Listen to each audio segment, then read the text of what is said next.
Gracias, Señor. Gracias, Señor, por la palabra que has puesto en mi espíritu, por la palabra que me has revelado para poder, Señor, darla a tu pueblo. Hoy te damos la bienvenida, Espíritu Santo.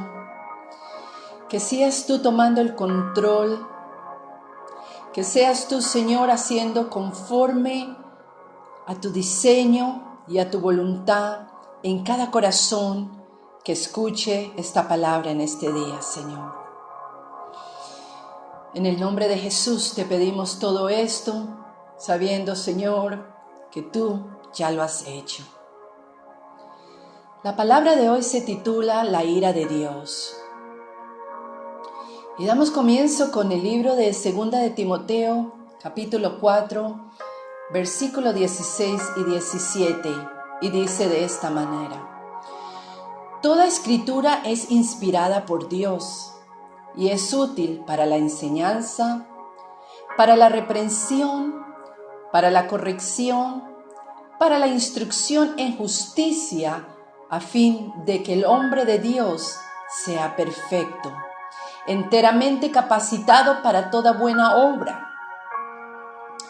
Y esta breve profecía que traemos hoy de Nahum no es ninguna excepción. Hoy estaremos viendo el libro del profeta Nahum. Quizás te suene este mensaje hoy que voy a compartir contigo como insípido de historia antigua. Pero de hecho, esta profecía revela algo acerca de Dios con más claridad de lo que lo hace ningún otro libro de la Biblia. Ya que es parte de la labor del profeta revelarnos, escucha bien, el carácter de Dios.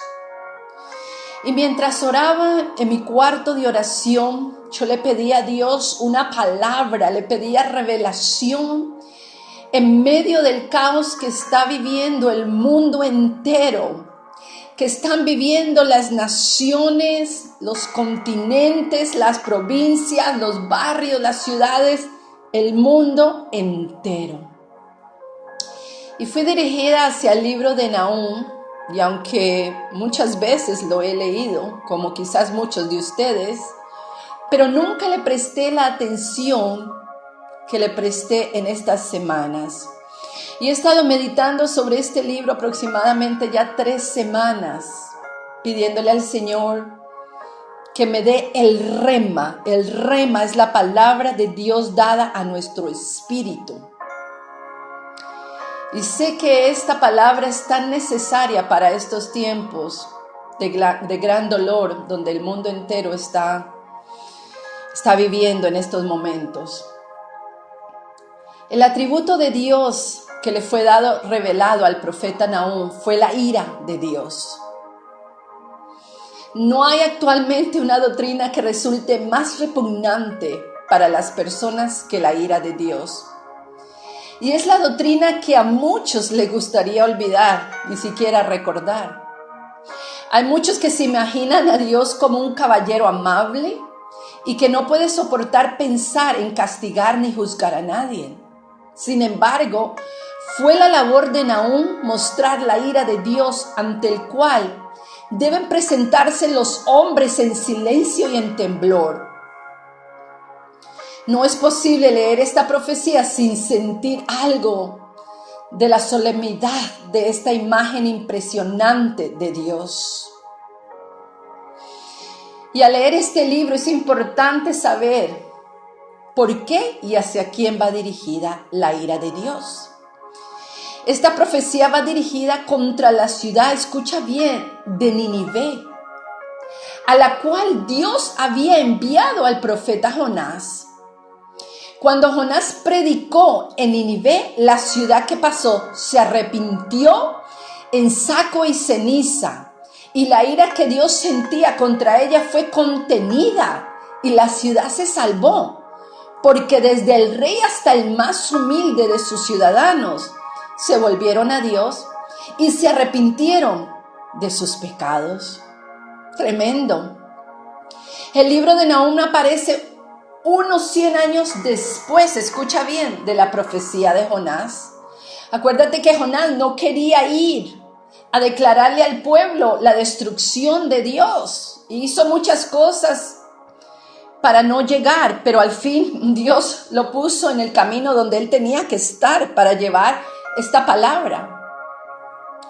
Pero al ver que el rey y todo su pueblo se humilló delante de la presencia del Señor, reconoció su pecado y se puso a ayunar.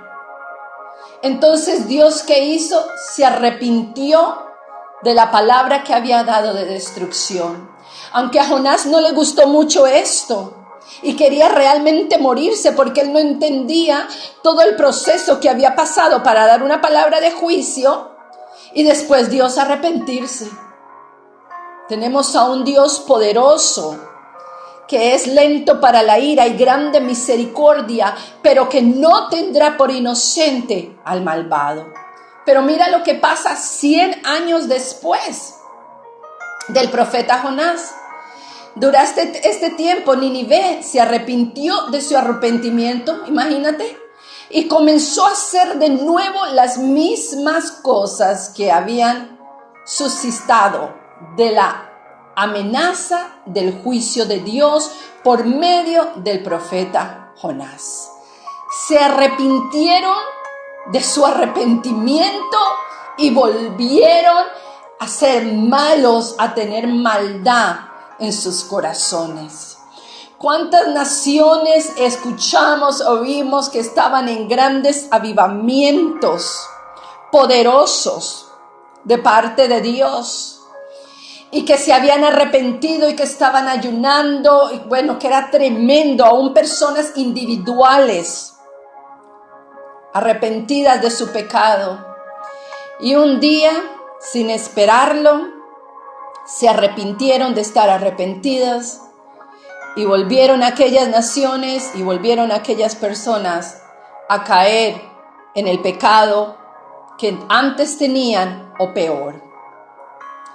Nahum significa consolación o consuelo. Y estando el ejército asirio extendió alrededor de la ciudad de Jerusalén, el profeta recibió un mensaje de consuelo. Podrán ustedes imaginarse en el gran consuelo que sería cuando los ejércitos se encontraban allí con su terrible reputación como guerreros implacables, quemando y destruyendo, violando y saqueando, matando a los niños sin perdonarles la vida a nadie. Tener a este profeta en Jerusalén declarándoles que Dios destruiría a Nínive, la capital de sus enemigos. Esta es una de esas partes de la profecía en la escritura que ya se cumplió. Y podemos dividir este libro de Nahum en 4 secciones y cada una de ellas es una descripción de la ira de Dios. Y la palabra que describe estos versículos sería la palabra terrible. Leemos el capítulo 1, versículo 2 al 6. Dios celoso y vengador es Jehová, y está indignado. Jehová se venga de sus adversarios y guarda su enojo contra sus enemigos. Jehová es lento para la ira y grande en poder. De ninguna manera dará por inocente al culpable. Jehová marcha en el huracán y en la tempestad. Las nubes son el polvo de sus pies. Reprende al mar y hace que se seque, y reseca todos los ríos. Basán y el Carmelo se marchitan. Se marchita la flor del Líbano. Las montañas se entremecen delante de él y las colinas se derriten. Ante su presencia queda desolada la tierra, el mundo y todos los que lo habitan. ¿Quién resistirá delante de su ira?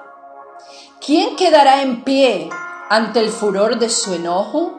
Su ira se vierte como fuego y se desmenuzan las peñas delante de él. ¡Qué tremenda descripción! El profeta ve a Dios en su ira mirando sobre los ejércitos de Asiria. Esa es la imagen que nos ofrece aquí el profeta de un Dios infinitamente paciente, como dice el profeta, lento para la ira, que no actúa de una manera precipitada. Le ha estado dando a esta ciudad una oportunidad tras otra oportunidad, que se arrepientan, y les ha mandado a un profeta tras otro profeta. Hubo un profeta en el que sí creyeron y se arrepintieron de sus malos caminos. Y Dios desistió del juicio que dijo que habría de caer sobre ellos. Pero se arrepintieron de su arrepentimiento. Y esa es una de las cosas más terribles que puedan hacer los hombres. Habiéndose vuelto de su mal camino, volvieron a aquello que habían dicho que abandonarían. Y eso es lo que hace que por fin caiga sobre ellos el juicio de Dios. Dios está furioso y no se trata de una ira caprichosa como la de un niño. No hay nada de capricho ni de egoísmo en la ira de Dios. Es una ira controlada, pero terrible y temible de contemplar. ¿Pueden ustedes hacerse una idea de lo terrible de la ira divina? Si se tiene en cuenta el hecho de que todas las palabras hebreas que significan ira aparecen en estos 6 versículos, las palabras son celos, venganza, enojo, ira, indignación, fiereza y furor. Todas ellas describen la ira de Dios. La palabra ira significa literalmente echar espuma por la boca. Estos son términos muy pintorescos. La palabra ferocidad quiere decir literalmente en hebreo calor, y la palabra furia que quema, y todo ello para describir a un Dios que es terrible en su ira. Llevado por fin al punto de derramar su ira sobre aquellos que lo han despertado. Es decir, Dios es una pasión ardiente llevado una ira terrible de destrucción.